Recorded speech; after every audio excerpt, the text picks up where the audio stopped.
Please come to order. The meeting will please come to order. I would ask everyone to stand for the invocation and remain standing for the Pledge of Allegiance. Tonight's invocation is being offered by Dr. Gene Mims from the Judson Baptist Church. He is the guest of Council Member Parker Toller. May we pray? Our sovereign God, we thank you for the gift of democracy and the ability and the right to do what we do. I pray the best of your blessings upon this council tonight, the members who lead us and serve us at the same time. We pray that they might have wisdom beyond their years and days, and they may make those decisions which benefit we who live here in this great city and in this great land. And for this we thank you in Jesus' name. Amen.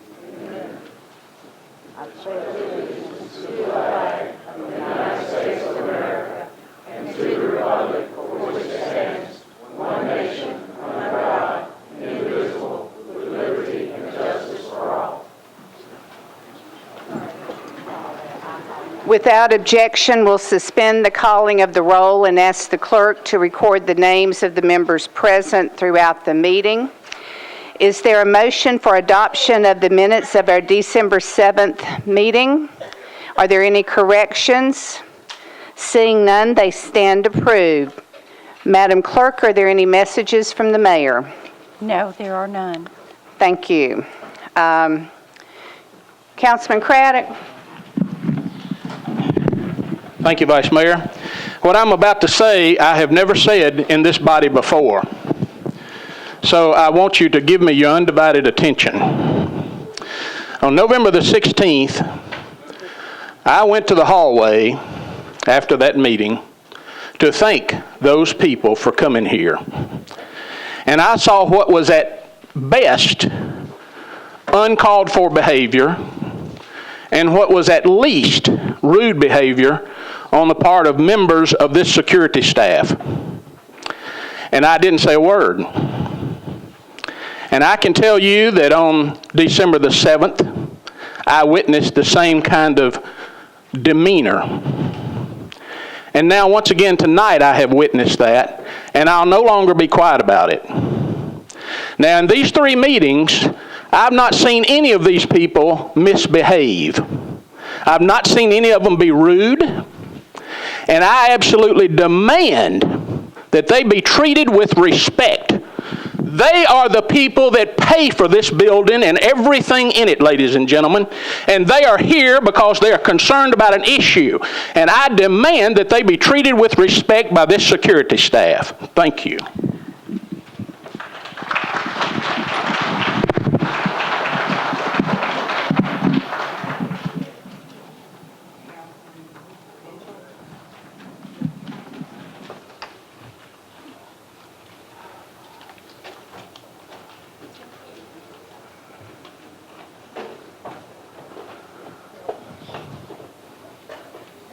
Hey, thank you, everyone.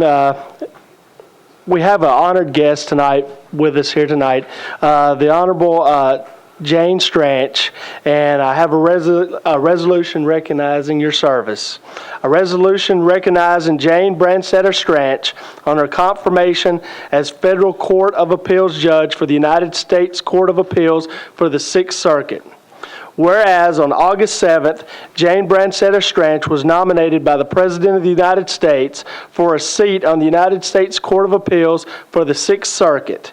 And whereas on September 13th, 2010, more than 1 year later, the United States Senate confirmed Jane Brandstetter Stranch to be a judge on the Sixth Circuit Court of Appeals. And whereas Mrs. Stranch earned her Doctor of Jurisprudence degree from Vanderbilt University in 1978, graduating in the top 10% of her class at Vanderbilt Law School, and whereas she began her legal career at the law firm now known as Brandstetter, Stranch & Jennings, working as a law clerk during the summer years between 1975 and 1978. She became an associate in the firm in 1978 and a partner in the firm in 1986, where she continued to work until her confirmation to the United States Court of Appeals, and whereas she has practiced in the areas of civil litigation, labor and employment law, ERISA, class actions, and complex litigation, public utility, and other areas throughout her distinguished career.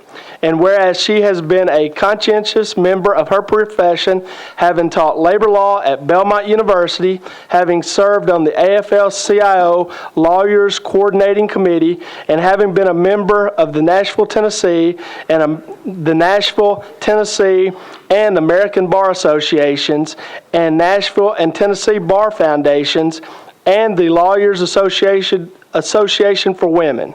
And whereas throughout her career, Jane Branstetter Stranch has demonstrated the utmost professionalism, ability, and integrity, and has won the unbridled respect and admiration of her colleagues, Tennessee's legal community, and the citizens of the city of Nashville. And whereas it is fitting and proper that the Metropolitan Council recognize Jane Branstetter Stranch for the great service she has given to the citizens of Nashville, and wish her every continued success on her new appointment in her future endeavors.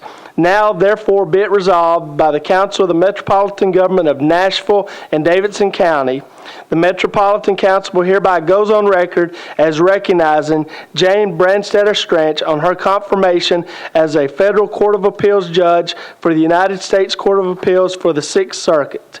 The Metropolitan Council office is directed to prepare a copy of this resolution to be presented to Judge Stranch. The resolution shall take effect from and after its adoption, the welfare of Metropolitan Government of Nashville and Davidson County requiring it. Thank you, Your Honor, and I'd like you to say a few words.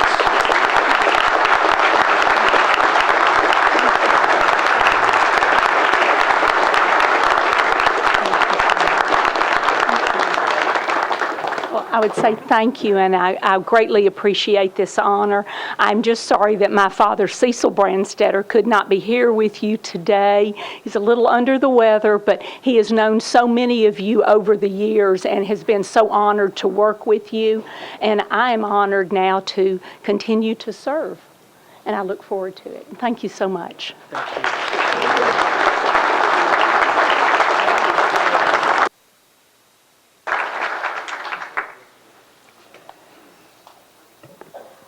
Next on our agenda are elections and confirmations. Councilmember Atkins.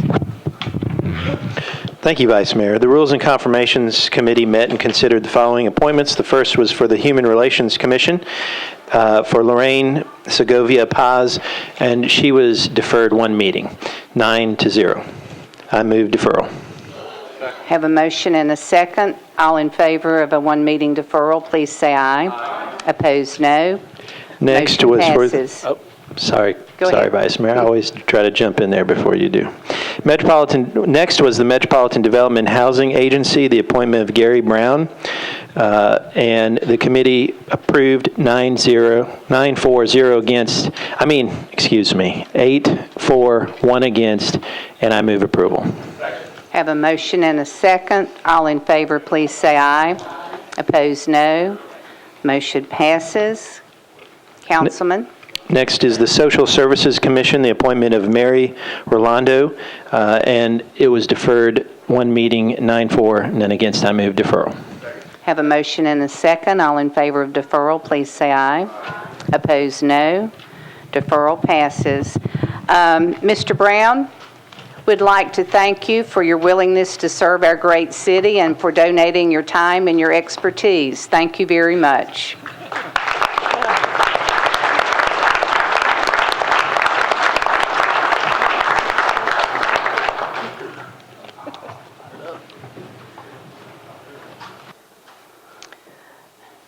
Next on the agenda is bills on public hearing. Councilman Holloman.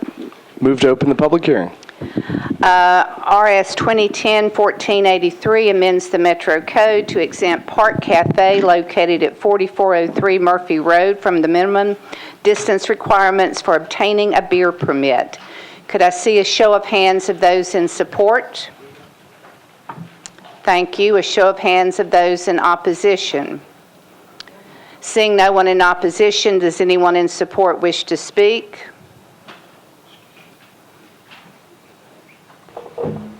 Members of the council, my name is Ken Jakes, and I live at 5920 Clarksville Pike, Jolton, Tennessee. And I want to commend Councilman Holloman for bringing this forward and opening it up for public hearing. This is a single business, single restaurant, and they do have a right to bring this before their elected officials to be heard. And I feel that way with everybody. I think everybody should have a right to bring a bill or resolution before their councilman and request to be heard before the public, their elected officials. And I feel the same way towards our fairgrounds and our racetrack. And at least, this being a single restaurant, at least the multitudes of emails that you've had should have the opportunity to come before this elected body. Would you please stay on the topic of This is the a public Park hearing. This is Cafe? a public hearing. I'm addressing it. On Park Cafe? I'm addressing Park Cafe, yes, ma'am. Okay. So I think we need to give heavy consideration to this tonight and listen to the concerns on this resolution. If there be anybody else, give consideration, because this person has a right to be heard, and I support him in that right. Thank you. I'm Dick Dickerson, 3838 Bonnet Creek in Hermitage. I am a non-drinker, but I do believe in local cafe establishments like this and having the opportunity of offering something. If it's for families, it makes it much easier where they live to get home safely, and I think that's an outstanding thing rather than having to drive across town or downtown. I also hope you see my shirt, and I support hearings for all groups. Thank you. Thank you. My name is Michael Butler. I live at 6532 Clarksville Pike. And I am in agreement with the other gentleman that it is good that we have these public hearings where we can hear resolutions such as the Park Cafe and find suitable solutions where the public has an opportunity to put their input. And we also think that the fairground should have that same opportunity. Thank you. In case some of you do not know, there is a public hearing scheduled on January the 10th. I believe it is starting at 5 o'clock here in the chamber, just in case you weren't aware that there is going to be a public hearing. Yes, sir? I'm Tony Watson, 539 Fairlane Drive, Nashville, Tennessee, 37211.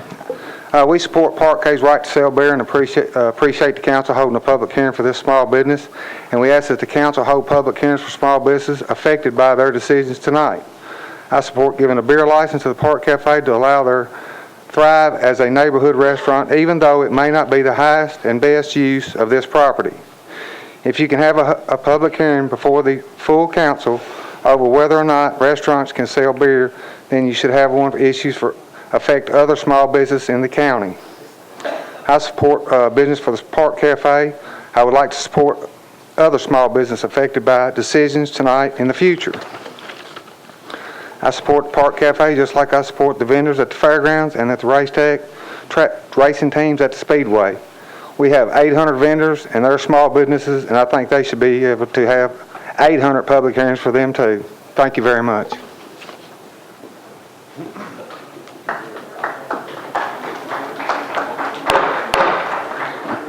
My name is Shane Smiley, 7752 Highway 70 South, and I simply have a question to your last remark. The public hearing that is scheduled for the fairgrounds, is that a full committee or just subcommittee? Will we have everybody in the council there, and will it be televised? Thank you very much. Seeing no one else wishing to speak, I declare the public hearing closed. Councilman Holloman. Committee reports, please. Councilmember Langster. Thank you, Vice Mayor. Committee voted 6-4-0 against. With that and that outpouring of support from the Sylvan Park community, I move approval. We have a motion and a second. All in favor, please say aye. Aye. Opposed, no. Motion passes. Next is RS 2010-1465, removes the members of the Metro Board of Fair Commissioners. Councilman Crafton. Committee report. Councilman Adkins. Thank you, Vice Mayor. This was withdrawn, 9-4, none against. Thank you. Just a brief explanation. After meeting with the Rules and Confirmation Committee, and of course everybody knows I'm an ardent supporter of the fairgrounds and think it's the city's job to run all the facets of the fairgrounds and the businesses, expositions, racetrack, whatnot. But my thoughts with this resolution was brought because the fair board, a few months ago voted to basically remove itself because it didn't want to fulfill the obligation of having a state fair. It didn't think it could do it, and so under Rule 44, I filed a bill to remove all the fair commissioners. After talking with the council members in the Rule and Confirmation Committee, we came to the decision that it might be better, and I offered to do this, withdraw this bill because maybe all the fair commissioners don't feel the same way. Maybe some of them think they can do a good job. They might be outvoted by those who think there's no possibility of making it work. So what we're doing is we're extending them an opportunity to come, meet with the Rules and Confirmations Committee, and I plan to look each one of them in the eye should they choose to accept the offer to come and speak. I want to ask them, are you committed to making the fairgrounds work? Are you committed to making it profitable or at least break even, doing everything in your power? Do you believe you can make it work? And if they say yes, that's great. If some of them say no, then in my opinion, they should resign. And so we're going to give them a chance to do that. That's why I've withdrawn it, so they don't have that hanging over their head. They can come and talk candidly. And then if they just don't give us a good faith answer and continue down the track they've continued down, then I don't mind refiling it, and I will refile it. And so I just ask for your support on this withdrawal at this time. Make a motion to withdraw. Have a motion and a second. All in favor of the motion to withdraw, please say aye. Aye. Opposed, no. Motion passes. Next is RS 2010-1484, determines to issue $1 million in GSD general obligation bonds. Councilman Coleman. Thank you, Vice Mayor Neighbors. Committee report. Councilmember Berry. Budget and Finance voted 15-4-0 against to defer one meeting at the request of the sponsor. Councilman Coleman. Thank you, Vice Mayor. Actually, the request is to refer to the second meeting in January, and I would ask my council members. That's correct. I would ask the members of the council to indulge us until that time. I know we're talking about $1 million on the table, but at that time, what we plan to do is make sure that you have a full explanation as to what's going on and give it due consideration. I will say that this is one important venture for the Hickory Hollow, Antioch area, and until that time, I ask for your patience and wait till we come back on the second meeting in January. Again, I renew my motion for a 2-meeting deferral. We have a motion and a second for a deferral to the second meeting in January. All in favor, please say aye. Aye. Opposed, no. Motion passes. RS 2010-1485 approves an intergovernmental loan in the amount of $5 million to the Metro Development and Housing Authority for the We Are Home program. Councilmember Berry. There's an amendment, so I'd like to move the amendment. Is there a motion? Yeah. Can I move the amendment? Substitute? Substitute. We have a motion and a second. Any discussion on the substitute? All in favor, please say aye. Aye. Opposed, no. Motion passes. Councilmember Berry. Yes, I forgot to give the committee report. Budget and Finance voted to approve as amended, 15-4-0 against, and I move approval as amended. Have a motion and a second. All in favor, please say aye. Aye. Opposed, no. Motion passes. RS 2010-1486 authorizes the mayor to submit an annual update to the consolidated plan to the U.S. Department of Housing and Urban Development for housing and community development programs. Councilmember Harrison.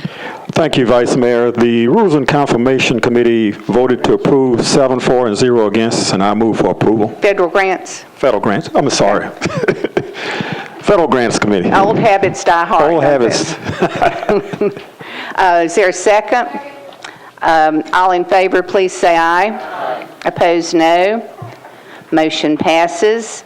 RS 2010-1487 authorizes an action plan for the Community Development Block Grant Disaster Recovery Funds to assist with recovery needs resulting from the May floods. Councilmember Harrison. Thank you again. The Federal Grants Committee approved 7-4 and 0 against, and I ask for the committee report. Councilmember Berry. The Budget and Finance Committee approved 15-4, 0 against. Councilman Harrison. I move for approval. Have a motion and a second. All in favor, please say aye. Opposed, no. Motion passes. RS 2010-1488 approves the appointment of Amy R. McMasters, MD, as the County Medical Examiner for Metro Government. Councilmember Berry. Yes, thankfully, I have a little note here from one of my colleagues saying committee report first. So committee reports, please. Councilmember Adkins. Thank you, Vice Mayor. The committee approved 9-4, none against. Councilmember Forcum. Health and Hospitals voted to approve 7-4, 0 against. Councilmember Berry. I move approval. Have a motion and a second. Councilmember Langster. Thank you, Vice Mayor. I hope that the chair of Health and Hospitals, once this nomination has gone through, that you will invite Dr. McMaster down so that the entire body, all 40 of us, can meet her and welcome her formally to Nashville and to this very, very important position. Thank you very much. Any other discussion? All in favor, please say aye. Opposed, no. Motion passes. Dr. McMasters, would you please stand and let us welcome and recognize you?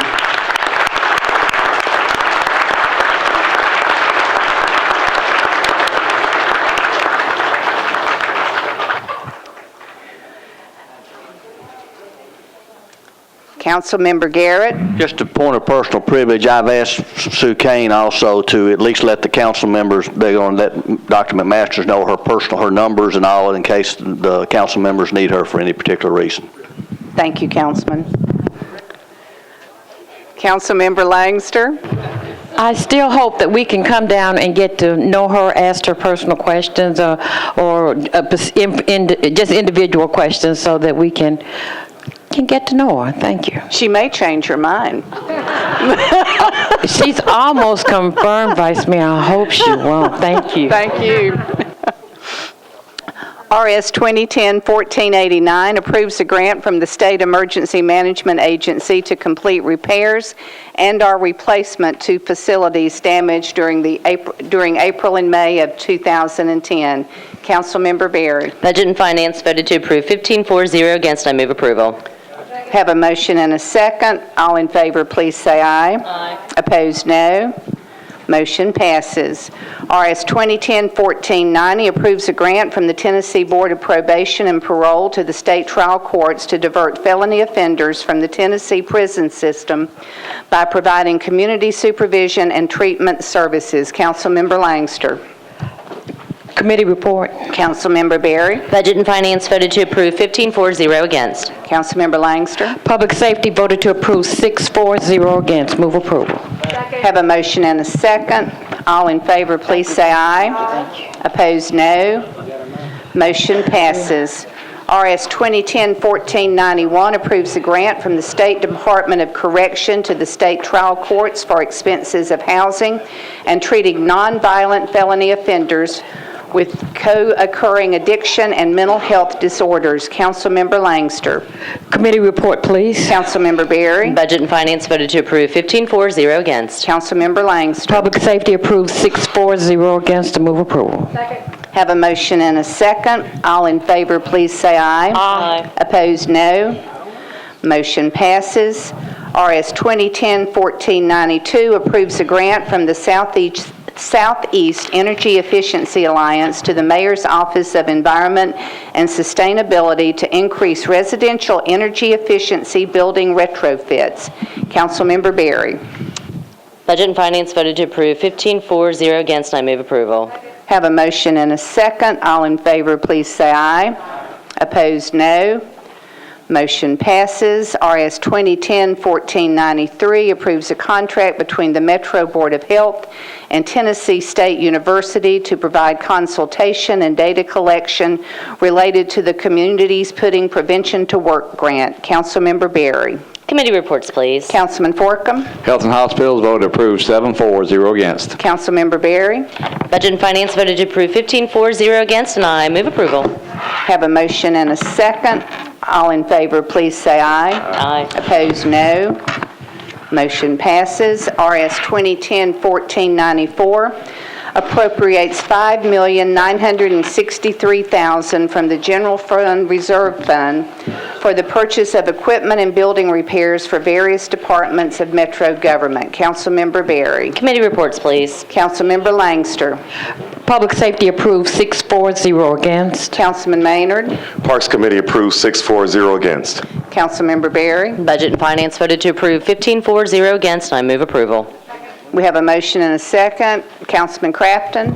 Thank you, Vice Mayor. A lot of times I may not agree with all of these items, but one item in particular, the juvenile court clerk, a good friend of mine, David Smith, is the relatively newly elected juvenile court clerk, and I know he's working extremely hard, and I really appreciate the proactive stance that he has postured his office to take by scanning the documents in so that people can use them so they'll be protected. So I'm particularly proud that we're getting this passed.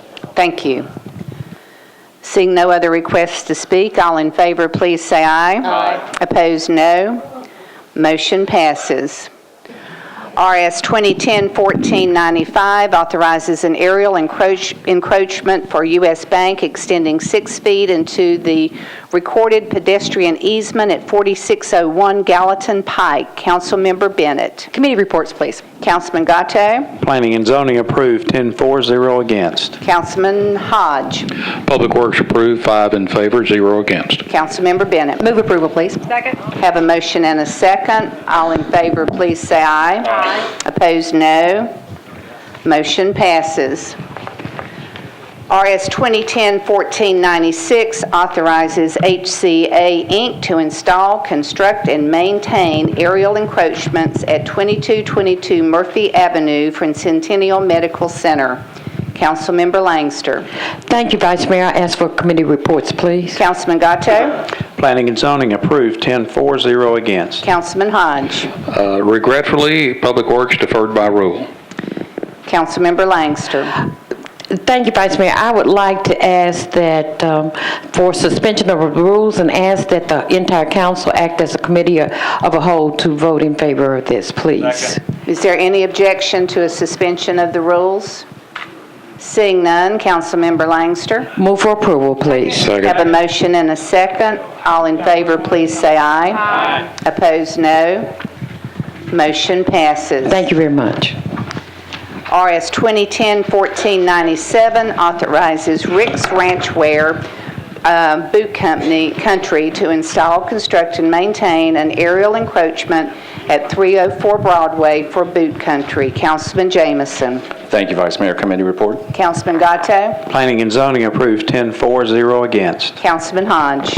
Public Works approved 6-4, 0 against. Councilman Jameson. Thank you, Vice Mayor. Move approval. Second. Have a motion and a second. All in favor, please say aye. Aye. Opposed, no. Motion passes. RS 2010-1498 authorizes Sedona Sun LLC to install, construct, and maintain an aerial encroachment at 423 Broadway for Troubadours. Councilman Jameson. Thank you, Vice Mayor. Committee reports. Councilman Gatto. Planning and Zoning approved 10-4, 0 against. Councilman Hodge. Public Works approved 6-4, 0 against. Councilman Jameson. Thank you, Vice Mayor. Move approval. Second. Have a motion and a second. All in favor, please say aye. Aye. Opposed, no. Motion passes. We have a late filed resolution. Councilman Mitchell, would you like to tell us the nature of the emergency? Yes, I'd like to get this on for the next public hearing, so I'd like to move to suspend the rules. Is there any objection to a suspension of the rules? Seeing none, the resolution submits a proposed plan to the Metro Planning Commission for extension of boundaries of the Urban Services District on Highway 70 South. Councilmember Mitchell. I'd move approval. Have a motion and a second. All in favor, please say aye. Opposed, no. Motion passes. Before we move on to bills on first reading, I have asked our counsel, Mr. Cooper, to kind of respond to some emails that we've received about our policies, our procedures, and respect for the process that we go to. Mr. Cooper? For many years, and maybe since the beginning of Metro government, bills on first reading have traditionally been considered on a consent agenda, which means they're all considered at one time and they're all approved on first reading. The purpose of that policy is to allow bills to be referred to committee where they can be debated and where to allow council members an opportunity to read the staff analysis and obtain information. The reason we have the committees, the reason they're built into the council rules is due to the large volume of legislation that the council has to deal with. And without the committees, it would be difficult for the council to delve into these matters in depth. Voting for a bill on first reading as a consent matter obviously does not necessarily mean that a council member is in support of the bill or would vote for it on second or third reading. And the minutes reflect that all bills on first reading are adopted on a voice vote. So there's no recording of any members voting for or against. It's just listed as passing on a voice vote. Thank you. We're now at bills on first reading. Councilman Jameson. Thank you, Vice Mayor. I would ask to move a bill of which I am a co-sponsor and want to make clear that I do not disagree with John Cooper's analysis whatsoever, but would move to pull BL 2010-823. Okay. Councilman Dominy. All due respect to Councilman or our council and Mr. Cooper, I move to pull Bill 820. Councilman Stein. Madam Vice Mayor. Sorry. Madam Vice Mayor, I think that we ought to endeavor to treat everything as fairly as we can, and if we're going to pull bills on first reading, I would request that we vote individually on every bill on first reading. So you have. I'll second that motion. So we have pulled all the bills on first reading for individual consideration. Okay, then we will start with Councilman Jameson. Start with the first one.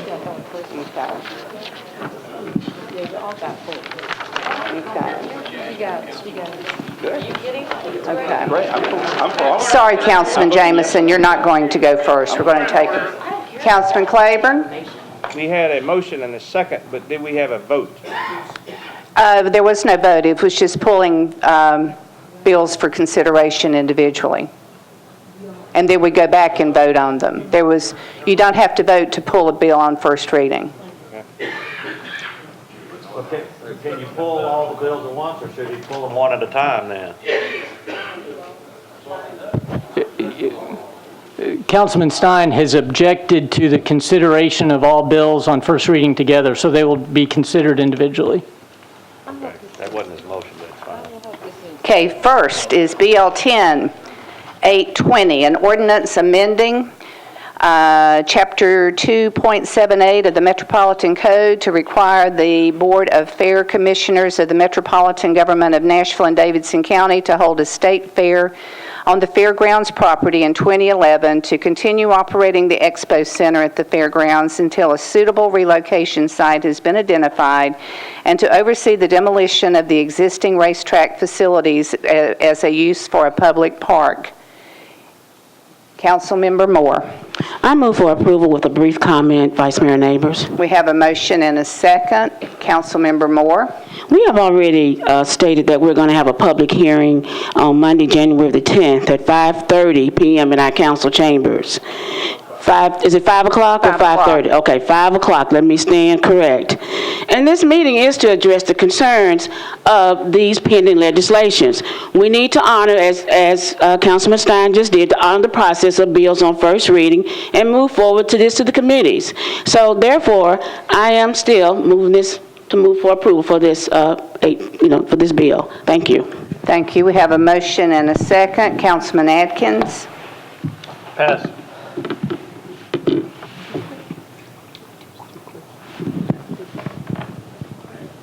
Councilman Stein.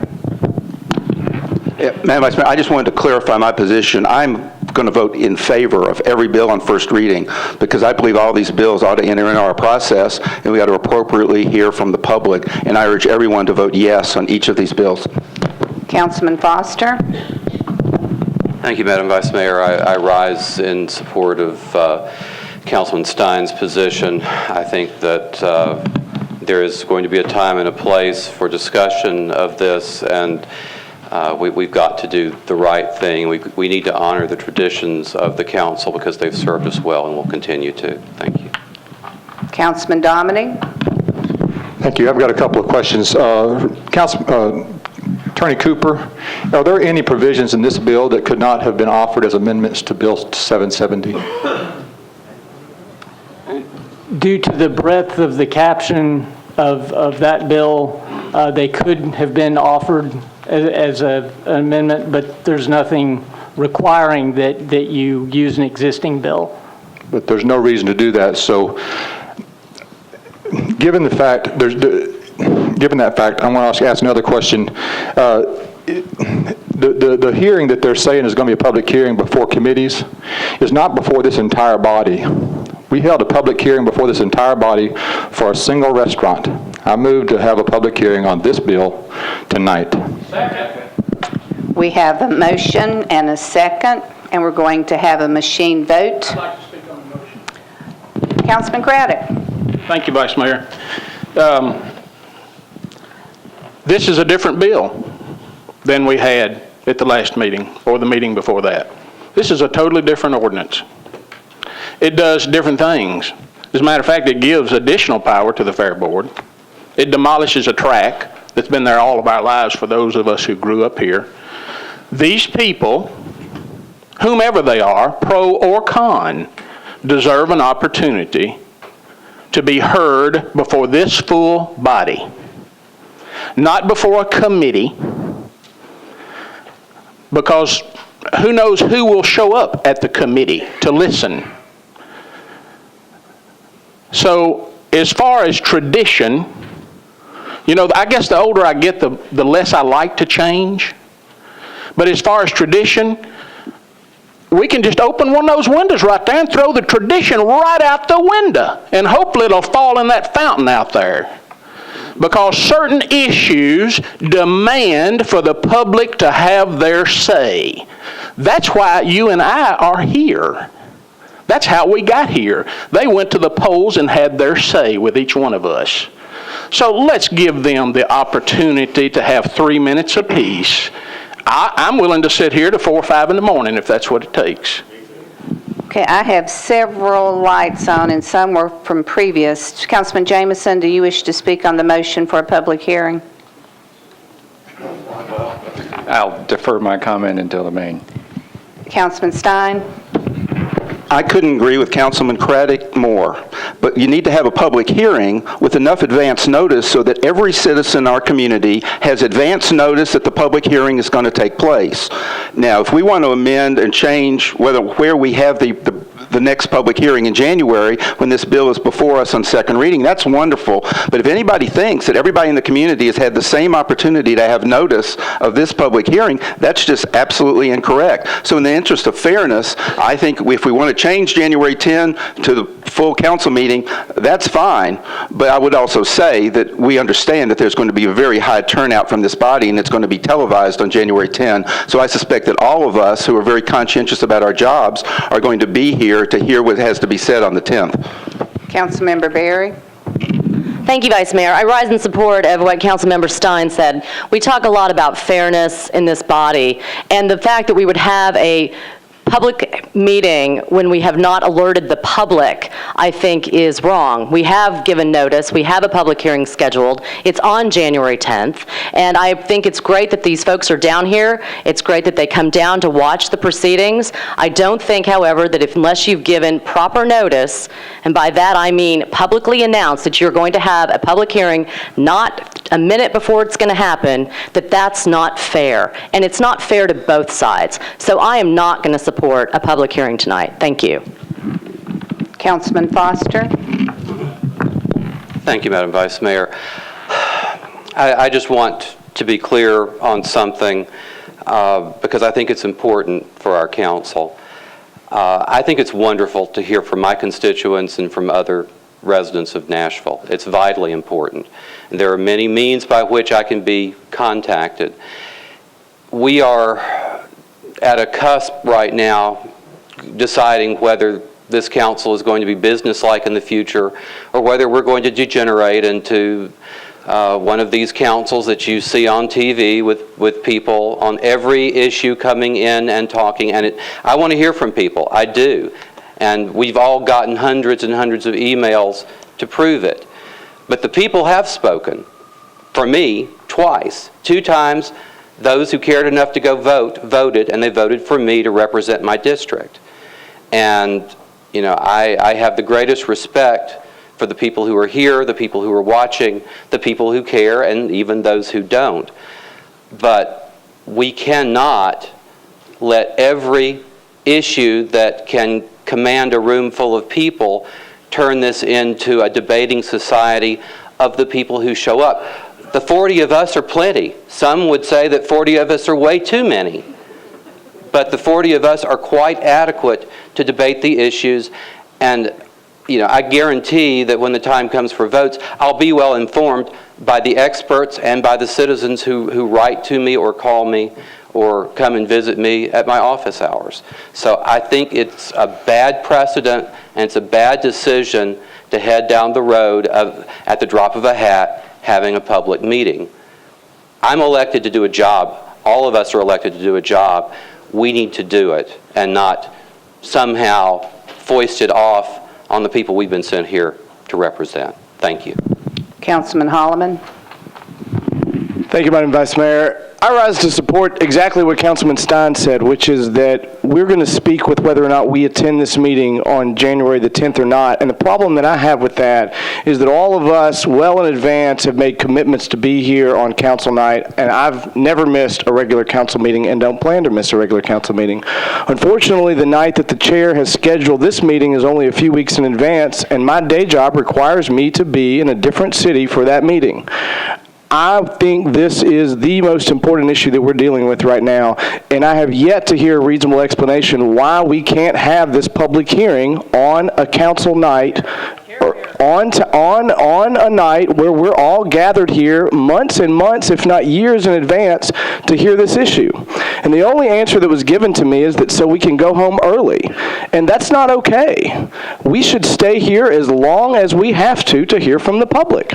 So I hear what one of my colleagues who's a sponsor of this bill said when she said, I don't like a surprise public hearing because I want both sides to be represented. And I understand that. But if my choice is to have a public hearing tonight in front of this whole body or to have it at a specially called meeting, I'm going to vote to have it in front of this body. Now, if an alternative is brought by someone else to have this on January the 18th, then I'll support that over tonight. So I hope that's what we consider doing so that this entire body can be scheduled in advance to be here instead of doing it at a time that simply limits the number of people that can be here and prevents us from maybe staying a little bit later on a regularly scheduled meeting night. Councilman Gatto. Thank you, Madam Vice Mayor. I suggested this very thing, having it on a regular council meeting night about a week and a half or 2 weeks ago by email. I'm going to offer an amendment to the motion that's on the floor that we have a public hearing on the night of January the 18th. Is amendable. The maker of the motion could withdraw his motion and make another one.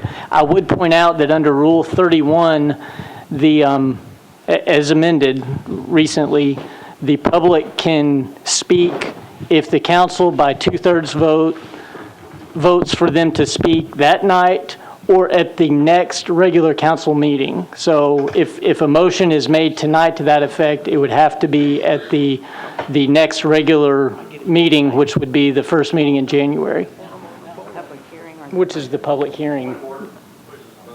Order. Could we not suspend the rules tonight to approve a public hearing for January 18th? Yes, if there's no objection, sure. We need to deal with the motion from Councilman But we got to deal with the Okay, first is there motion. any other discussion on the call for a public hearing tonight? Councilman Crafton?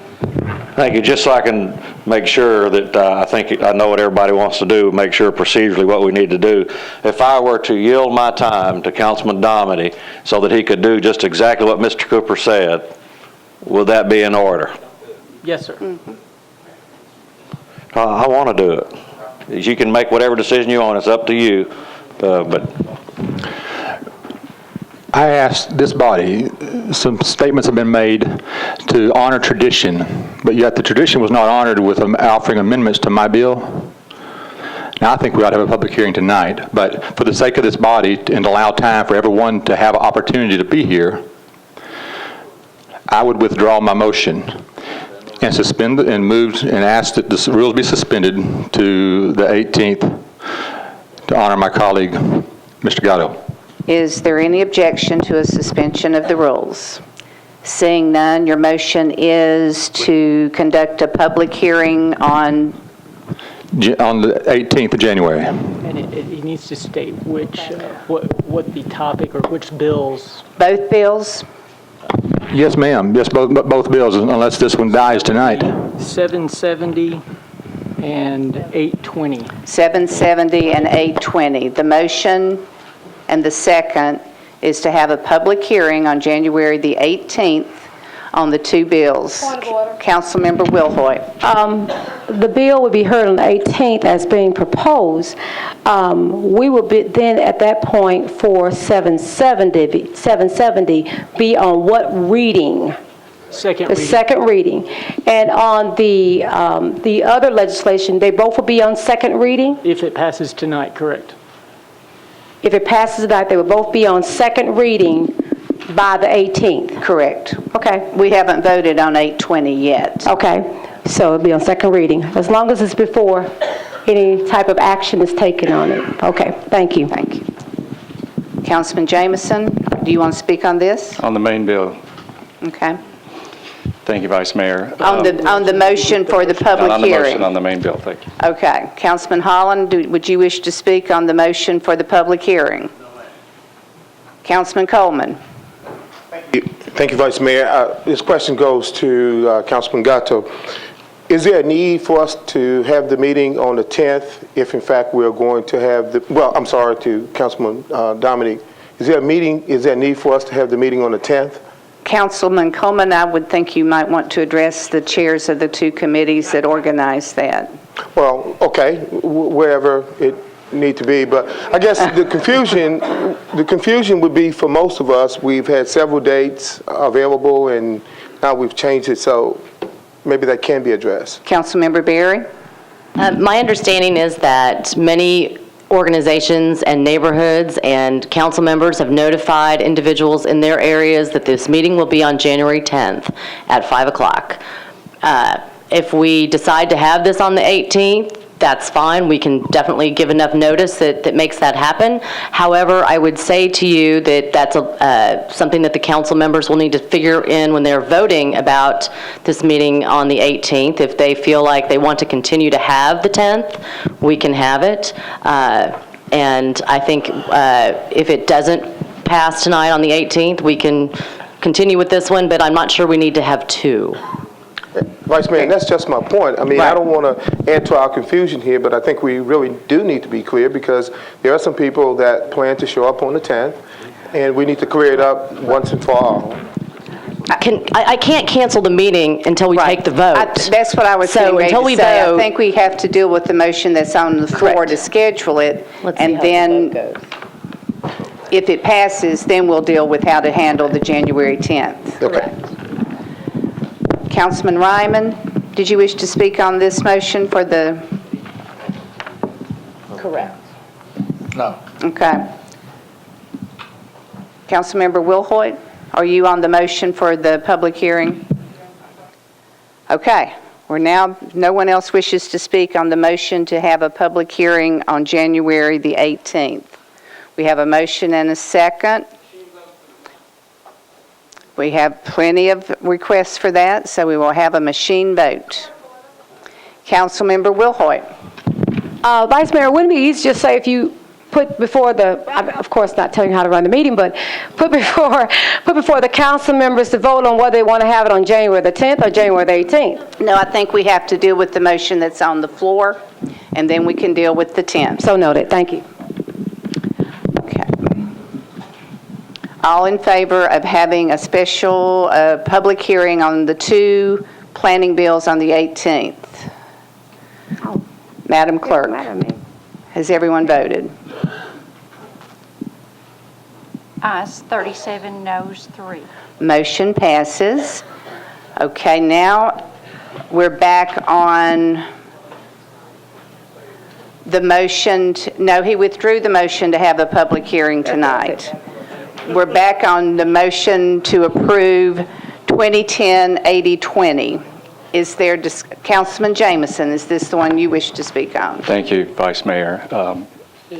Harkening back to Mr. Cooper's commentary and Councilman Stein's sentiments, I rise to express strong reservations about pulling bills on first to begin with, given the traditions of this council and the protocol that we followed for so many years and the violence that it does to those procedures.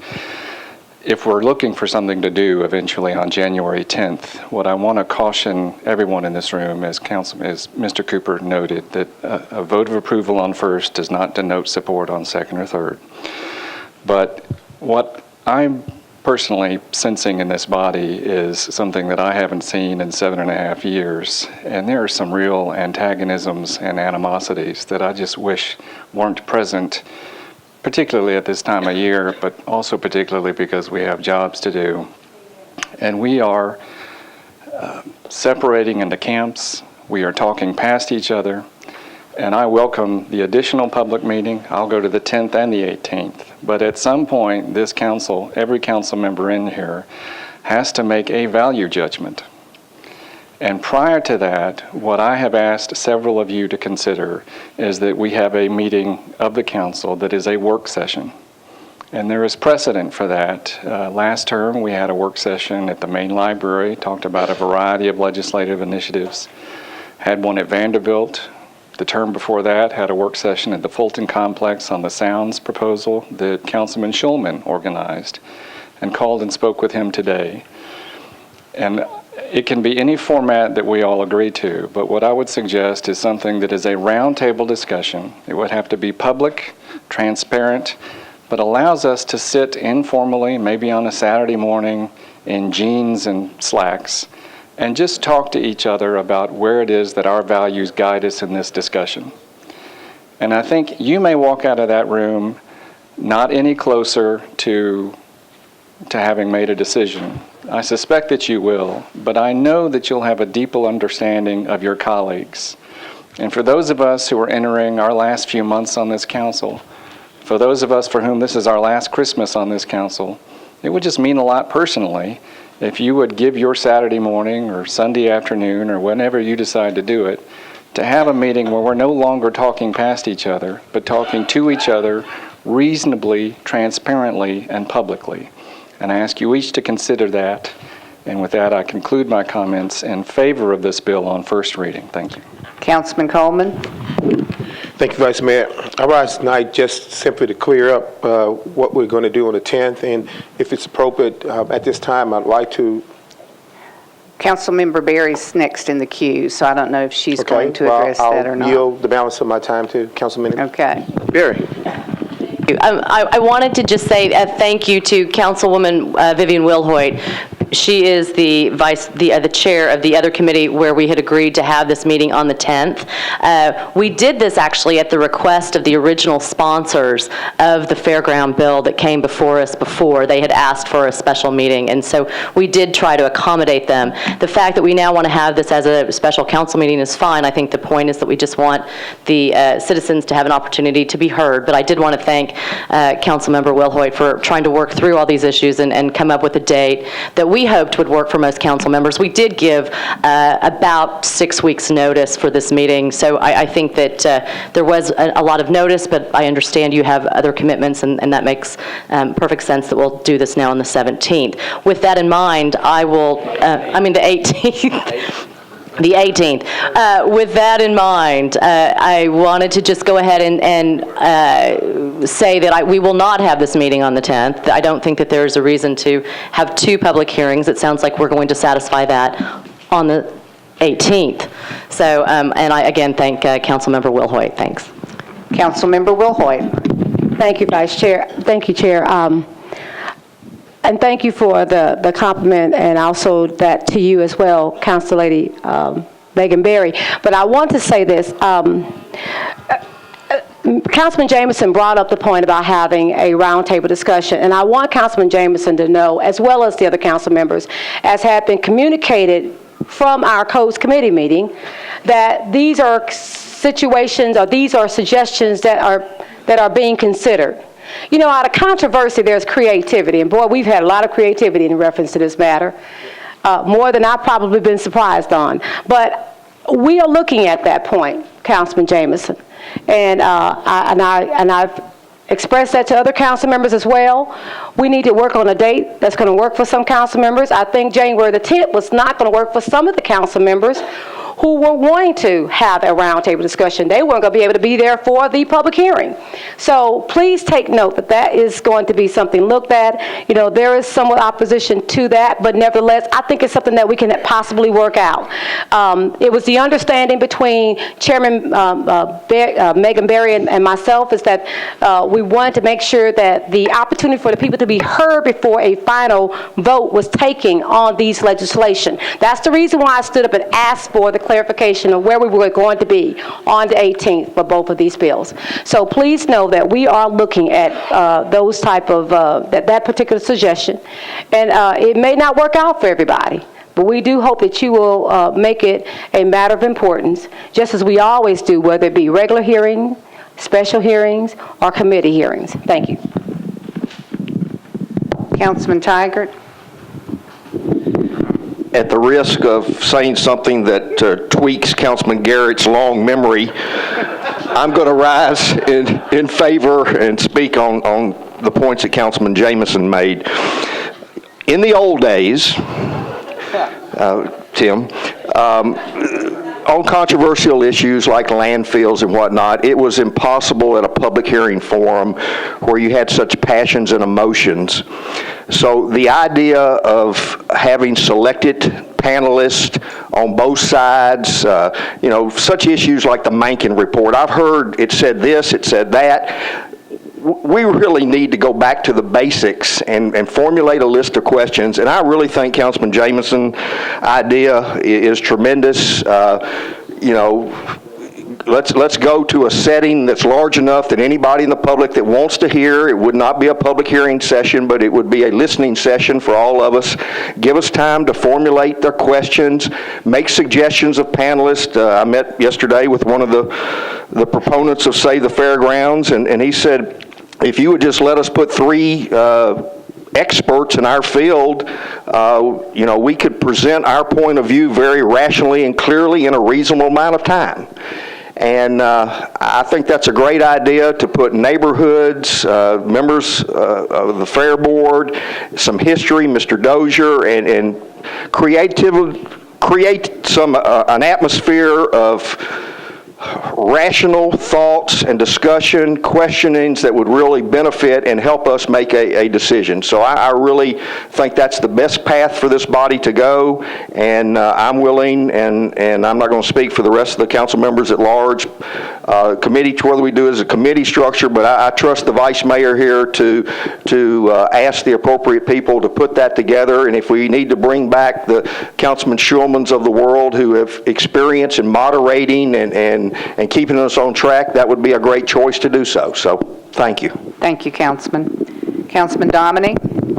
I'd like to clarify a couple things and thank my colleague Councilman Jameson for requesting again what I had requested regarding these two bills so that we could have a work session to compare the two side by side. When I sent the letter to the Codes, Fair and Farmers Market and the Budget Committee, it was to do just that, to have a work session. It was not merely to have a public hearing, but to have a work session so that we could discuss the merits of both bills side by side. That's not what was offered. So I would like to do that and support that endeavor. Right now, we don't have anything on the floor to vote on that, but that's what I would like to move towards. I do not support this bill. This bill was brought, it could have been brought as an amendment to the bill already on the floor, and we could be on second reading tonight and discussing the merits of the amendments. But we're not doing that because tradition of this body was not honored. And I intend to vote no and ask my colleagues to do so as well. Councilman Ryman? Previous question. I have a motion and a second on previous question. All in favor, please say aye. Aye. Opposed, no. Previous question passes. Okay, we will. Okay, we can do a voice vote on first reading. We have a. How many are requesting? Okay. We have one. We got them. Okay, we're having a machine vote on BL 2010-820.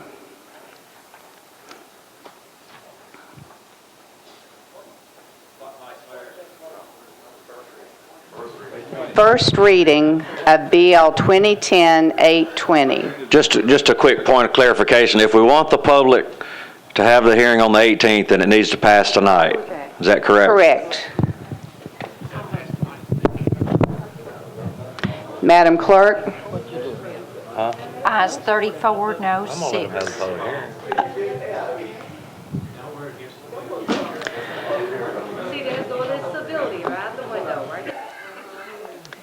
Next, we're on BL 2010-821, an ordinance amending Section 2.196.040 of the Metropolitan Code to increase the annual filing fee for the registration of lobbyists. Councilman Holland. This is your 821. This is that. Oh, excuse me. Move approval, Vice Mayor. We have a motion and a second for approval on first reading. Councilman Todd. I'd like to move to suspend the rules and let Councilman Jameson take his bill, but go ahead and take all the bills again on first reading and vote on them as a whole. We've already pulled them all. But I move to suspend the rules to, I mean, to reinstate them. Well, there was an objection to the suspension of the rules that, I mean, typically the rules are suspended to take them all together. There was an objection to that. I mean, you know, bills have to be heard on 3 readings. So, I mean, I'm not sure that we can undo an objection to a suspension of the rules. Okay, we're back on BL 2010-821. Councilman Holland. That's right. Renew my motion for approval, Vice Mayor. We have a motion and a second. Discussion on this one. Councilman Cole. Thank you, Madam Vice Mayor. I'm not going to do this on every bill. I was going to originally to make a point.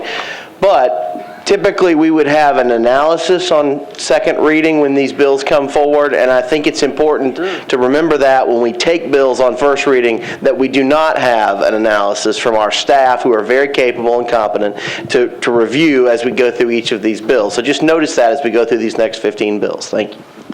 Councilman Todd, did you wish to speak again? No. Okay. Any other discussion? All in favor of BL 2010-821 on first reading, please say aye. Aye. Opposed, no. Motion passes. Next is BL 2010-822, an ordinance amending Section 2.22020 of the Metropolitan Code to prohibit persons serving on metropolitan government boards or commission while engaging in lobbying activity Councilman Holland. Thank you, Vice Mayor. Move approval. Have a motion and a second. All in favor of BL 2010-822 on first reading, please say aye. Aye. Opposed, no. Motion passes.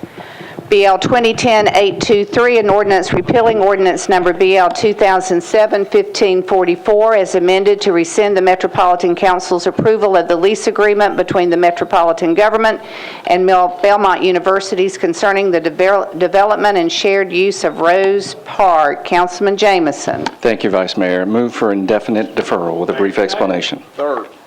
We have a motion and a second for indefinite deferral. Councilman Jameson. Thank you, Vice Mayor. Members of the council, I would remind you, this was one we had pulled specially prior to the interesting It was the events. first one we pulled. It was. It really was pulled. This was seriously pulled, and actually a sponsor.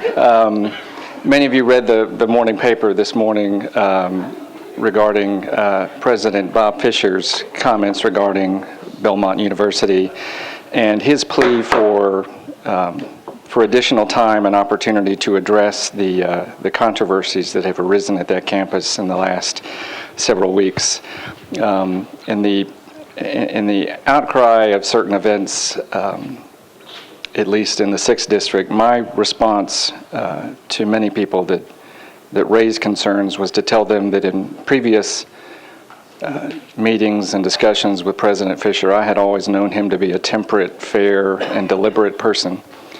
I've spoken with many of you since this bill was introduced, and I think legitimate concerns were raised about the collateral damage that it posed, despite very much welcomed expressions of appreciation with the ultimate objective and sympathies towards anyone that was a victim of discrimination. Many others of you also expressed the point that perhaps the legislation had already had its desired effect, citing the mayor's letter to boards and commissions and Belmont's attention to the legislation. So with that, I wanted to move for indefinite deferral to give Belmont what I think is the opportunity here, encouragement to do eventually the right thing, and they're obviously exploring that with great endeavor. And I think the trick at this point is to prevent this from happening again. And in discussions with council, the companion bill that is slowly making its way to your desks would do just that. While private entities, unfortunately, could continue to discriminate, if those entities elect the privilege of doing business with Metro, we would insist upon them complying by our policies and procedures. And I'd take my last few moments here to comment. A few people have already commented on that attempt and made the comment that they sympathize with any attempt to prohibit discrimination, but they don't want to head down the path of telling businesses what to do. And I'll end my comments by reminding those council members, we already do that. Every entity that Metro contracts with, we set out in extreme specificity what to do, where to do it, when to do it, how to do it. And in the vast majority of those contracts, we specify that they are to comply with our non-discrimination policies. If you, at the moment that the council adopts sexual orientation protections, suddenly assert, I don't want to tell businesses what to do, why didn't you do that before? Why are you raising that now, when for years, if not decades, we've prohibited discrimination based on race, based on gender, based on age? If this body meant what it voted for some 18 months ago, to prohibit sexual orientation discrimination, if you're suddenly asserting that you don't want to tell businesses what to do, that's curious timing. Again, I make my motion to defer indefinitely this bill. Thank you. Second. Councilman Holland, did you want to speak on, Councilmember Langster, did you want to speak on indefinite deferral? Yes, I respect Councilman Jameson's comments and concerns, but I wanted to ask him, were you in consultation, collaboration with the council member from that district? Yes, it's a tricky path, and I recall a previous episode before this council some weeks ago when a council member was criticized heavily for not having called ahead of time. The difficult path is the Open Meetings Act prevents you from calling ahead of time. So trying to negotiate that narrow path, I did contact the district council lady in which the park sits. I contacted the adjacent council lady next to which the park sits, both before, during, and after submission of this bill. Thank you. All in favor of indefinite deferral, please say aye. Opposed, no. Indefinite deferral passes. BL 2010-824, an ordinance amending ordinance number BL 2010-689 to extend the deadline for the waiver of certain permit fees when obtaining a permit for repairing or rebuilding property damaged as a result of the May 2010 flooding. Councilmember Wilhoit. Councilmember Berry. I move approval. Have a motion and a second. All in favor of BL 2010-824 on first reading, please say aye. Aye. Opposed, no. Motion passes. BL 2010-825, an ordinance amending Chapter 12.44 of the Metropolitan Code to provide for free parking for vehicle owners that purchase carbon offsets. Councilman Tiger. Move approval. Have a motion and a second. Councilman Mitchell. All in favor of BL 2010-825 on first reading, please say aye. Aye. Opposed, no. Motion passes. BL 2010-826, an ordinance readopting the Code of the Metropolitan Government of Nashville and Davidson County, Tennessee, prepared by Municipal Code Corporation, including supplemental and replacement pages thereof, containing certain ordinances of a general and permanent nature enacted on or before August 17, 2010. Councilman Adkins. Thank you, Vice Mayor. I believe this is just normal business, and I move approval. We have a motion and a second. All in favor of BL 2010-826 on first reading, please say aye. Aye. Opposed, no. Motion passes. Point of order, Vice Mayor. Can we get a quorum count? For your own bill? Yeah. Councilman Holland, you're next. Move BL approval. 2010-827, an ordinance amending chapters 1704, 1708, and 1716 of the Metropolitan Code by deleting the definitions of cash advance, check cashing, pawn shop, and title loan, and deleting such uses from the land use table and the land use development standards. Councilman Holland. Move approval. Have a motion and a second. All in favor of BL 2010-827 on first reading, please say aye. Aye. Opposed, no. Motion passes. BL 2010, Mr. Cooper said we had a quorum. BL 2010-828, an ordinance authorizing the acquisition of properties or easements by negotiation or condemnation for the use in public projects of the Metropolitan Government of Nashville and Davidson County, project number 93 SC 34, Whites Creek Wastewater Pumping Station improvements on properties at 0 Ashland City Highway and 0 East Stewart's Lane. Councilmember Hodge. Move approval. Have a motion and a second. All in favor of BL 2010-828 on first reading, please say aye. Aye. Opposed, no. Motion passes. BL 2010-829, an ordinance adopting the official street and alley acceptance and maintenance map for the Metropolitan Government of Nashville and Davidson County. Councilman Gatto. Councilman Hodge. Move approval. Have a motion and a second. All in favor of BL 2010-829 on first reading, please say aye. Opposed, no. Motion passes. BL 2010-830, an ordinance to amend the official street and alley acceptance and maintenance map for the Metropolitan Government of Nashville and Davidson County by abandoning an unnamed right-of-way. Councilman Todd. Move approval. Have a motion and a second. All in favor of BL 2010-830 on first reading, please say aye. Aye. Opposed, no.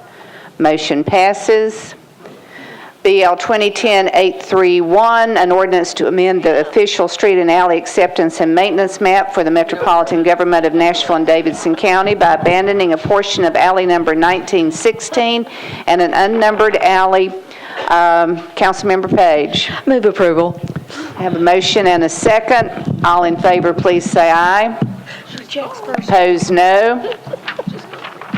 Motion passes. We're now at bills on second reading. Do we have a quorum? Did you? All right.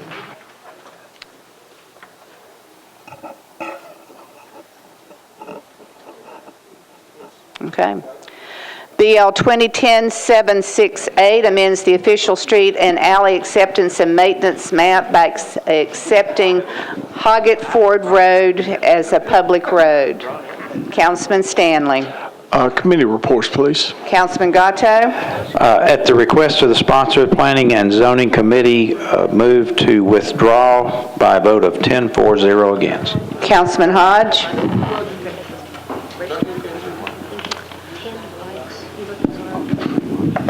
Here he comes.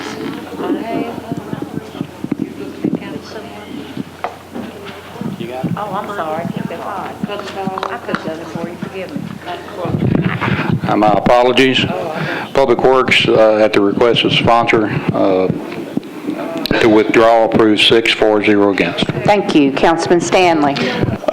I make a motion to withdraw with a couple of brief comments. Have a motion and a second. Councilman Stanley. One of the reasons I'm withdrawing this bill is because on October 28th, I had a community meeting with the 16 residents of the Hoggett Ford Road area. That's less than a mile long. But those homes average an appraised value of $249,000. What's more, the homes there do not have access to Metro Water. It was in 1995 that Metro Water took over for Cumberland Utility District. And they still have not provided water service to those homes back on Hoggett Ford Road. And in addition, I've gotten information from the water services officials that the state ordered them earlier this year to address the fact that they had 31 parcels in Davidson County, all of Davidson County, that were dependent upon well systems. 5 of those 31 are located on Hoggett Ford Road. I had a meeting, at this meeting, we had representatives from the health department who had done an inspection of the wells, and they had seen both E. coli and coliform bacteria coming from the wells, and that is very unhealthy. I would like to see Metro Water Service, they said, I'm going to have a resolution come before the council. They said they will find the appropriate grants to fund the extension of the appropriate water main down the entire length of Hoggett Ford Road and provide these citizens with the water service that they've been needing for years and years. And Metro Legal, I was appreciative of their input, and also Public Works. They informed me that Metro Water does not have to have this road developed up to public street standards to extend the water services. So with that, I'll just renew my motion to withdraw, and I appreciate that. All in favor of the motion to withdraw, please say aye. Opposed, no. Motion passes. BL 2010-795 accepts a contribution in the amount of $200,000 from the Parks Companies, Inc. for traffic calming and beautification projects in the Annex Avenue and Hillwood neighborhoods.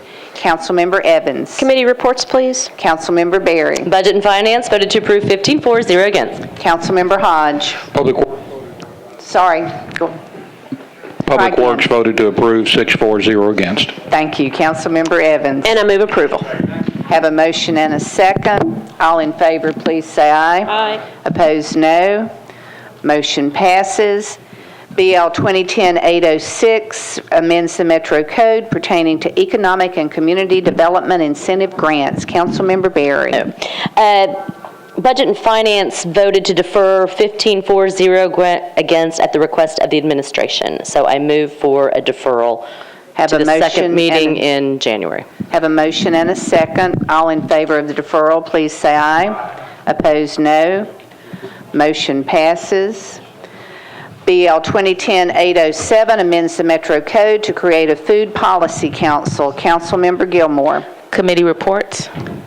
Councilmember Wilhoit. Coast Fair and Farmers Market Committee voted for to defer indefinitely, 0 against. Councilman Forcom. Health and Hospitals voted to defer indefinitely, 7-4-0 against. Councilmember Gilmore. Education voted to defer indefinitely, 8-4 and 0 against.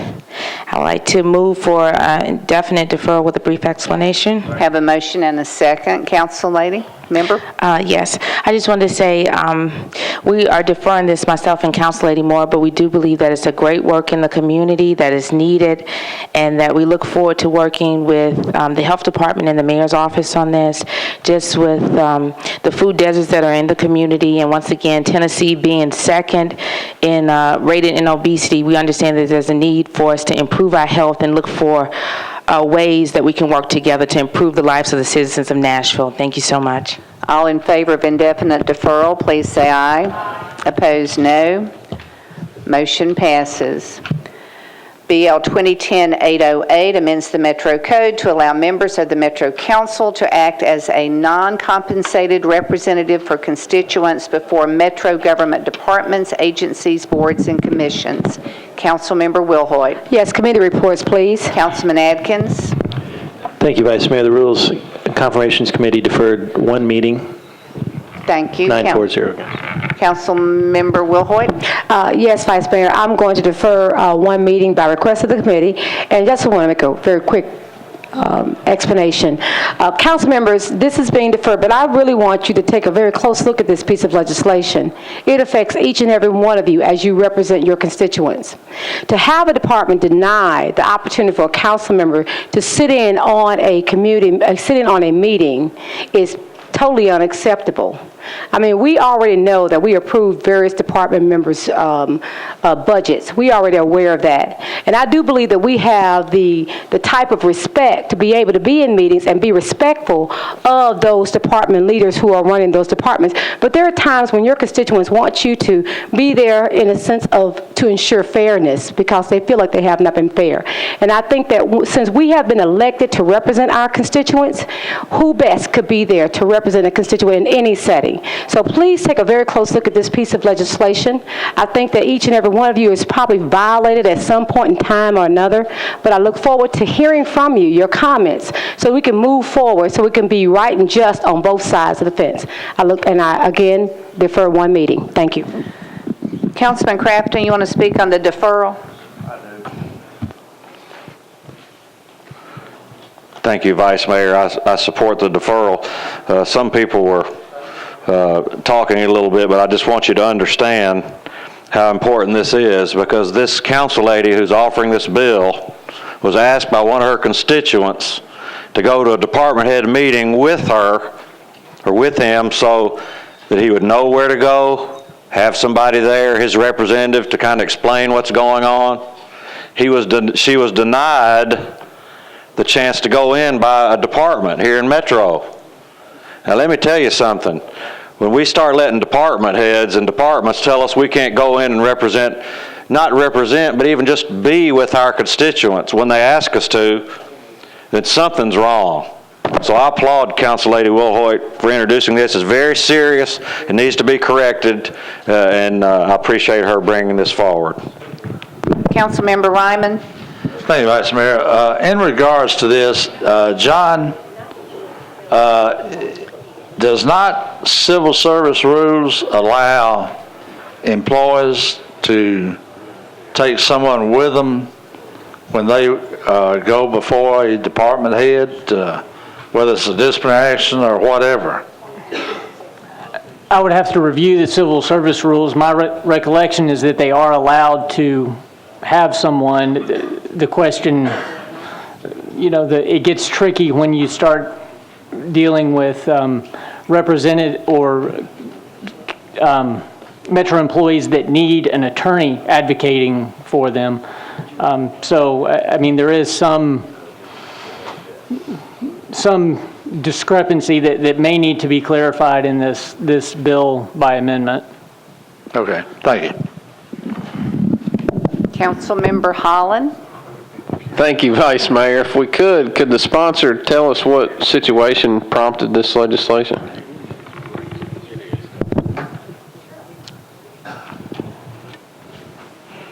Vice Mayor, is that okay with you? I know you would like to Go right move forward. ahead. Okay, well, thank you.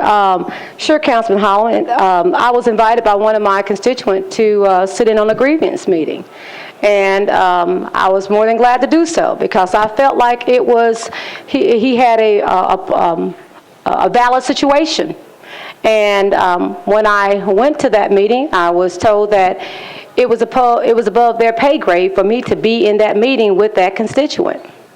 And I said, well, but then it said that they would have to meet with someone else or the legal staff of the city. And I indicated that, and then we tried to have another meeting, and they denied me interest in that meeting and said, once again, we cannot meet with you. It is against your Metro codes for you to be in this meeting. And I said, what Metro codes is that? And they said, your ethics code. So Mr. Cooper was so kind to look it up. He was kind of concerned that he wasn't quite sure if we had something in our code, but when he saw it, he researched it and found that there was a ethics rule, that is rule number 2, section 2.222.020, that indicates that we cannot represent on behalf of any private interest of an individual to go before a board or a department. So you do that all the time when you go before someone who wants to zone their individual property. You do that all the time when you provide a recommendation letter to a department of someone you think that should be, really be given maybe the opportunity of employment. You do it all the time when you go before traffic and parking, when you ask for a stop sign that Mrs. Smith or Mr. John has asked for you to put in place. You do that all the time when you decide to go before the Metro Benefits Board to help advocate for someone who they felt like has been wronged. So you're doing it all the time. And to be denied, even being denied to the point where I wrote a letter that said that they were not going to answer my letter. They were going to disregard my letter. That's the type of respect that we get from these other departments. So with that being said, that is the incident that actually brought about this piece of legislation. Does that answer your question, Councilman Holland? Is there additional discussion on the motion for a one-meeting deferral? Seeing none, all in favor, please say aye. Aye. Opposed, no. Motion for a one-meeting deferral passes. BL 2010-809 amends the Metro Code to require the police department to provide an honor guard and/or police escort for the funerals of retired and active police officers at the request of the officer's family. Councilman Gatto. Committee report, please. Councilmember Langster.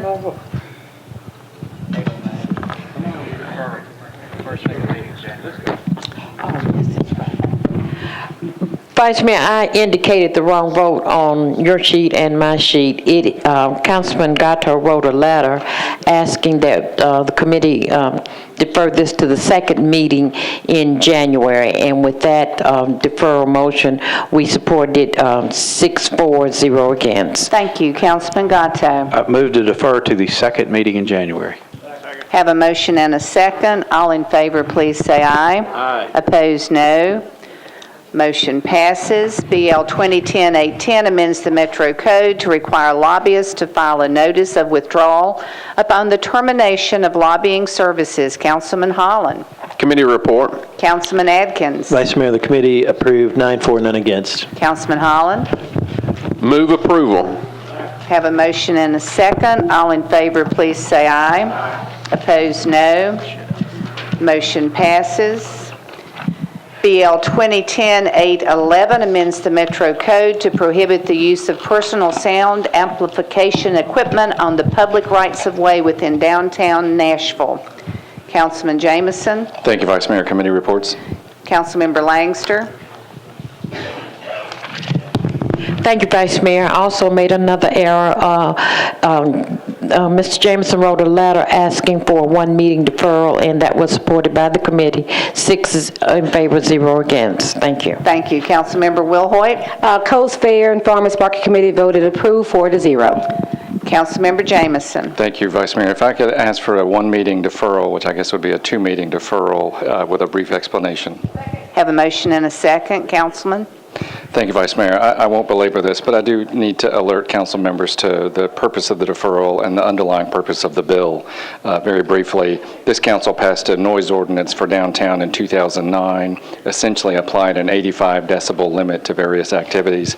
Nashville, being Nashville, exempted live music from the prohibitions. This past summer, during the CMT Music Fest and again during July 4th, what I guess would be called a religious entity, religious group, came to town, contacted the Metro Police Department in advance and requested protection, but then proceeded to, I guess what you would say, antagonize CMT Music Fest goers. They had signs that referred to mostly young women that were attending these country music concerts as God haters, fornicators, thieves, liars, drunks, mockers, adulterers, and sodomites. And that was just to get warmed up. Then a gentleman that was an organizer of the group, using a bullhorn, screamed epithets that I won't repeat at these young women. The Convention and Visitors Bureau requested assistance, consulted the noise ordinance, and contacted then Commander Damian Huggins downtown, who noted that without an amendment to the noise ordinance, it would be difficult to address that situation. The problem with any noise ordinance amendment is that you're treading on First Amendment protections, and you have to tread very lightly so as not to be overly broad. I've received a few comments and concerns from constituents and attorneys, and thought during the holidays, let's defer it to get past the holiday season and work on this bill a little further and bring it back in a constitutional form. Thank you. Any other discussion on the one meeting deferral? All in favor, please say aye. Opposed, no. Motion passes. BL 2010-812 names the Metro Council Chamber in honor of David Scobie. Councilman Tiger. Thank you, Madam Chair. Committee reports, please. Councilman Adkins. Committee approved 9-4-0 against. Councilman Tiger.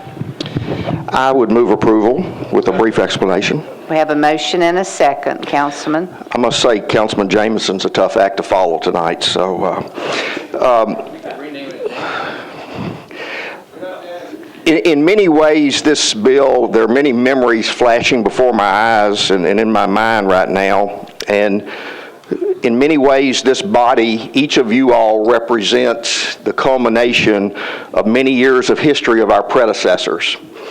We should never take lightly the responsibility when we choose to name a room, in this case, or a building after someone, and we should make sure that that person or organization meets the qualifications. But when you ask citizens of Nashville who have been around and followed this government for years and years, when you say the word Metro Council, invariably, eventually someone will say David Scobie.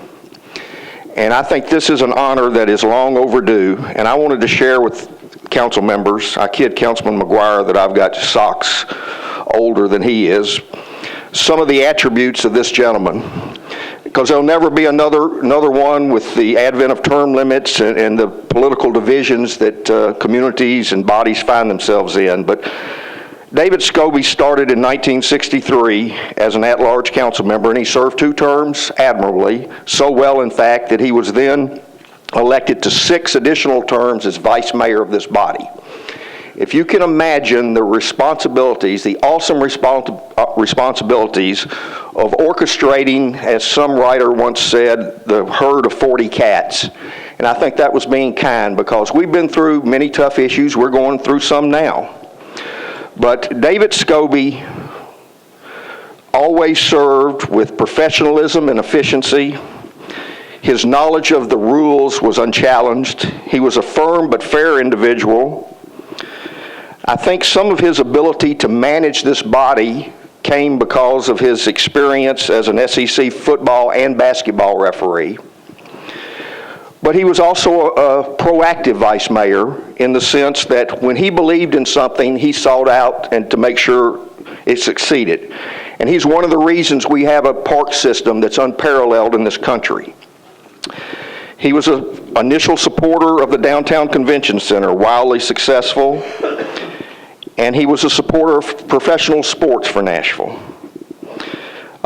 He discouraged partisanship relationships and activities in this body, and he always demanded decorum of the members.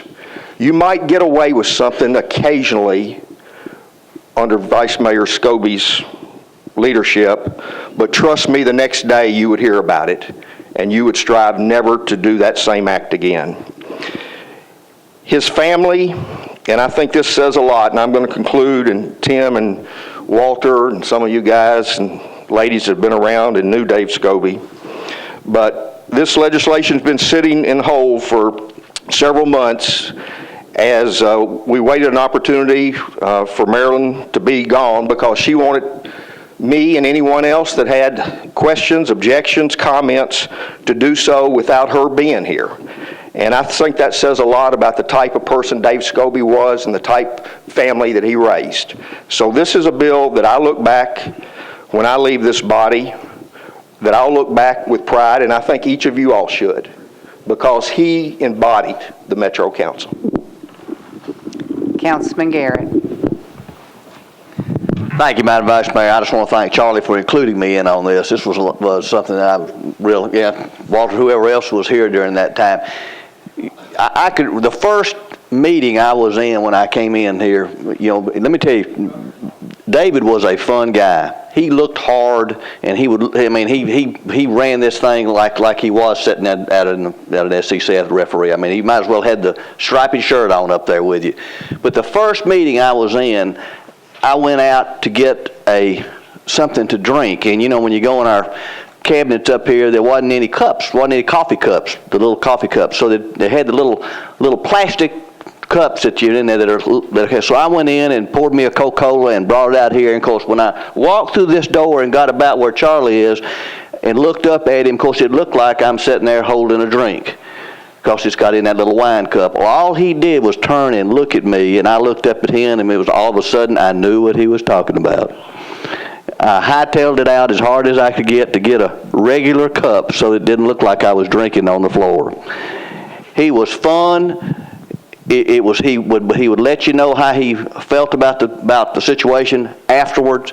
And Charlie, thank you for just letting me be a part of this. It was a fun time. The vice mayors that have followed him, from Ronnie and Jay and Vice Mayor Neighbors, I know you say that it's been fun, but I'll tell you, everybody that comes in after David, as long as those memories are there, will guide themselves after him. Everybody gets compared to Vice Mayor Scobie.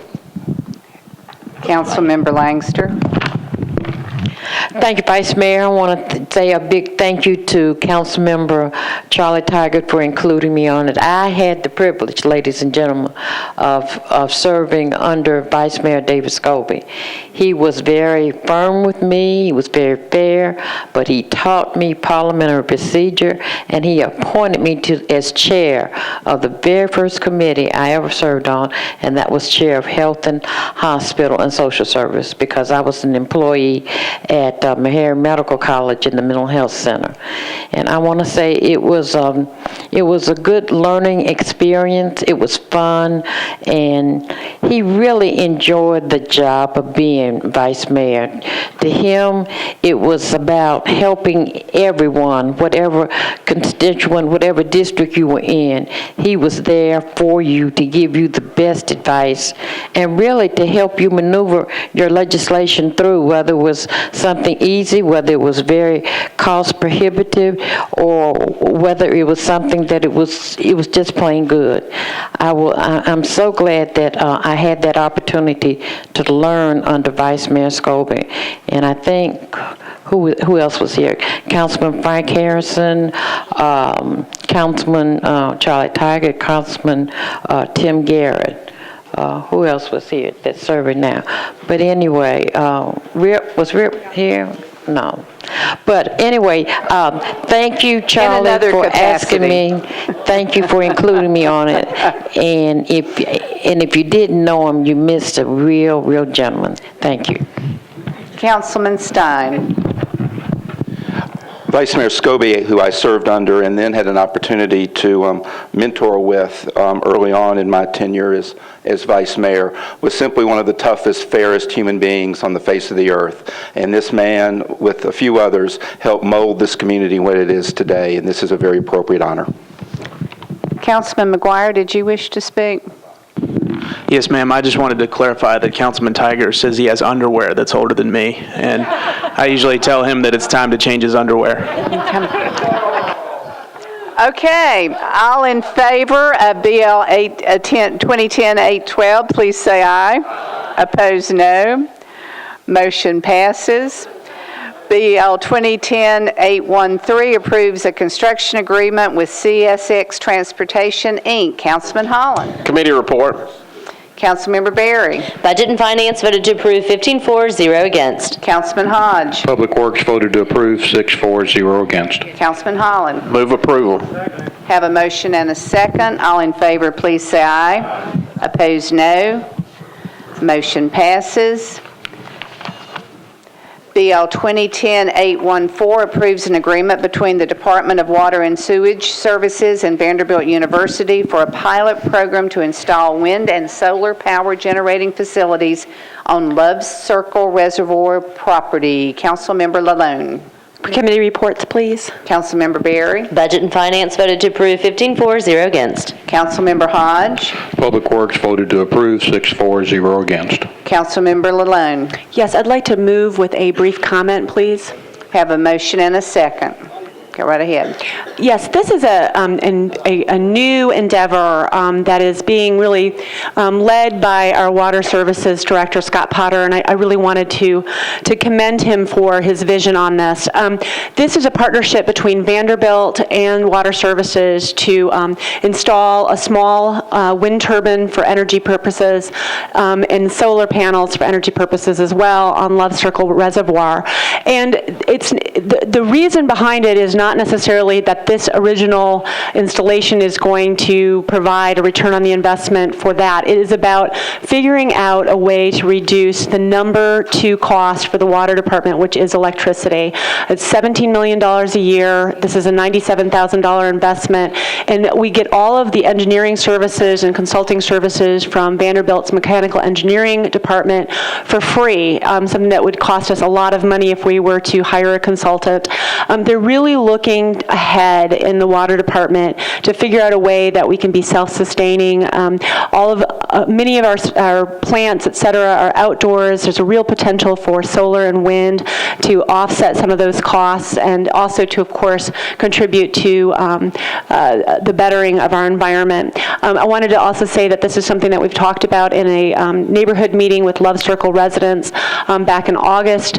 They're very excited about this opportunity to contribute to the city's knowledge about renewable energy and are welcoming that to that part of our neighborhood. So District 18 is once again proud to be on the cutting edge of going green. So I would like to move approval. Have a motion and a second. All in favor, please say aye. Aye. Opposed, no. Motion passes. BL 2010-815 authorizes the acquisition of utility easements in 3 parcels of property by negotiation or condemnation for the Pierce Road Stormwater Project. Councilman Forcom. Committee reports. Councilmember Berry. Budget and Finance voted to approve 15-4, 0 against. Councilman Gatto. Planning and Zoning approved 10-4, 0 against. Councilman Hodge. Public Works approved 6-4, 0 against. Councilman Forcom. Move for approval. Second. Have a motion and a second. All in favor, please say aye. Aye. Opposed, no. Motion passes. BL 2010-816 authorizes the acquisition of 45 easements by negotiation or condemnation for a stream bank stabilization project on the Cumberland River adjacent to Waterford subdivision in Old Hickory. Councilman Jernigan. Committee report, please. Councilman Gatto. Planning and Zoning approved 10-4, 0 against. Councilman Hodge.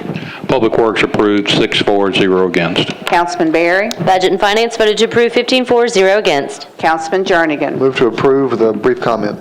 Have a motion and a second. Councilman.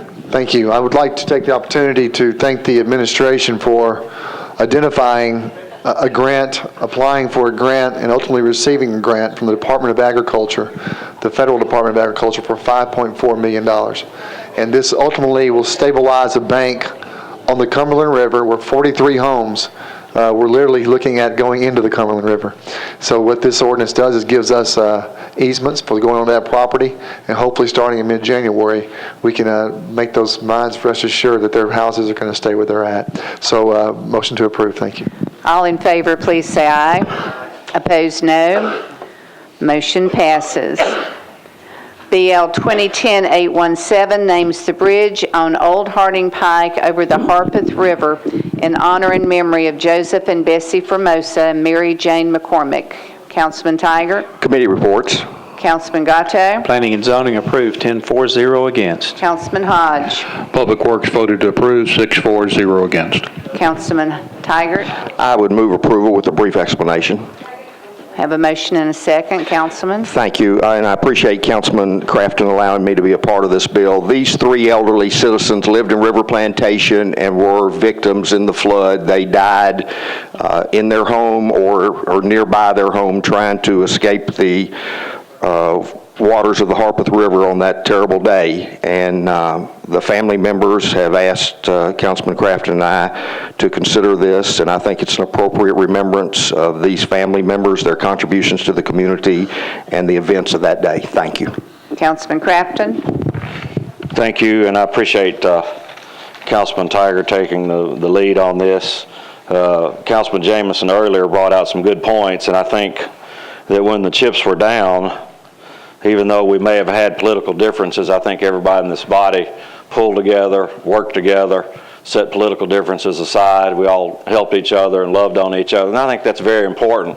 And, you know, good people can disagree and come to different conclusions on things, and everybody knows I've been on some tough issues, and a lot of you have disagreed with me on them, but the one thing I'm proud of, and I think all of us, is that usually we can, when we leave the doors, be friends, break bread together. And so I think that's important. I think it's good to be a vigorous advocate for your point of view, but when we leave, we really do need to try to put differences aside and you know, respect and be friends with each other, because once it's gone, you know, we'll go our separate ways. We won't see each other much anymore, so we need to enjoy the time together and work together on behalf of the citizens. And I just appreciate Councilman Tiger for doing this, and hopefully you, with your support, approve this bridge renaming. Thank you. All in favor, please say aye. Aye. Opposed, no. Motion passes. BL 2010-818 amends the official street and alley acceptance and maintenance map by abandoning a portion of alley number 2007. Councilman Harrison. Thank you, Vice Mayor. Committee reports, please. Councilman Gatto. Planning and Zoning approved, 10-4-0 against. Councilman Birch. Traffic and parking deferred by rule. Councilman Hodge. Public Works deferred by rule. Councilman Harrison. Yes, Vice Mayor, if without any objection, I'd like to call for suspension of the rules. Is there any objection to a suspension of the rules so we can consider this? Seeing none, Councilman Harrison. Okay, then I would like to move for approval. Have a motion and a second. All in favor, please say aye. Aye. Opposed, no. Motion passes. BL 2010-819 amends the official street and alley acceptance and maintenance map by abandoning a portion of Lakehurst Drive. Councilman Jamison. Thank you, Vice Mayor. Committee, committee reports. Councilman Gatto. Planning and Zoning approved, 10-4-0 against. Councilman Birch. Traffic and parking approved, 5-4-0 against. Councilman Hodge. Public Works approved, 6-4-0 against. Councilman Jamison. Sorry, I almost missed that. With that, move approval. Thank you. Have a motion and a second. All in favor, please say aye. Opposed, no. Motion passes. BL 2010-734 amends the Metro Code to provide for free parking at parking meters for environmentally friendly vehicles. Councilman Holloman. All committee reports in. I move approval. Have a motion and a second. All in favor, please say aye. Aye. Opposed, no. Motion passes. BL 2010-784 amends the Metro Code to provide for relocation of non-conforming uses. Councilman Holland. I rise to move the bill to add a substitute for the purposes of re-referring it to the Planning Commission. We have a motion and a second on the substitute. All in favor, please say aye. Aye. Opposed? The substitute passes. Councilman Holland. Move to re-refer to the Planning Commission. Defer one meeting? Renew that motion. You're going to defer one meeting. Okay, we have a motion to defer one meeting and re-refer to the Planning Commission. All in favor, please say aye. Aye. Opposed, no. Motion passes. BL 2010-793 amends the Metro Code pertaining to the fine and penalty provisions for the violation of Metro ordinances and regulations. Councilmember Berry. All committee reports are in. I move approval. Have a motion and a second. All in favor, please say aye. Aye. Opposed, no. Motion passes. BL 2010-794 amends the Metro Code pertaining to low-impact development practices, no adverse impact design, and associated incentives. Councilman Jernigan. Move approval, brief comment. Have a motion and a second. Councilman? Thank you. I just want to reiterate, after 6-7 months of work, I want to just thank the mayor's office, the development community, and the members of the council all working together to get this done. And I look forward for the next 7 months of finding some final legislation on it. So thank you very much. Thank you, Councilman. Councilman Holland? Okay. All in favor, please say aye. Aye. Opposed, no. Motion passes. Point of order, Vice Mayor. Mr. Cooper, could you let us know who's allowed to sit on the floor of the council floor? Council members, members of the mayor's staff, the legal director or her representative, and the press. Thank you.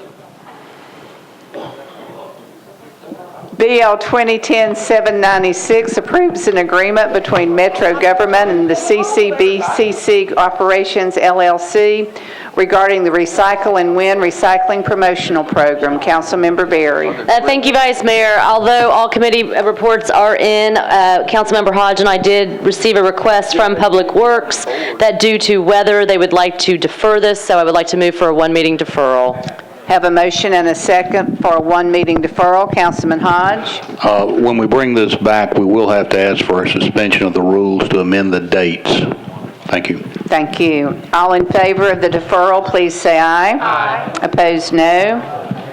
Motion passes. BL 2010-797 authorizes Metro Government to enter into a participation agreement with Rogers Group, Inc. for the construction of the Basswood and Cockrell Bend trunk sewer line relocation. Councilmember Baker. All committees reporting. I move approval. Have a motion and a second. All in favor, please say aye. Aye. Opposed, no. Motion passes. RS 2010-1499 requests the Davidson County delegation to the Tennessee General Assembly and the Tennessee Regulatory Authority to implement regulations to prohibit utilities from basing the amount of a customer's security deposit on a previous customer's usage. Councilman Crafton. Thank you, Vice Mayor. I talked about this in the Rules and Confirmation Committee. I'm going to move for approval and ask for a committee report. Councilman Atkins. Which bill are we in?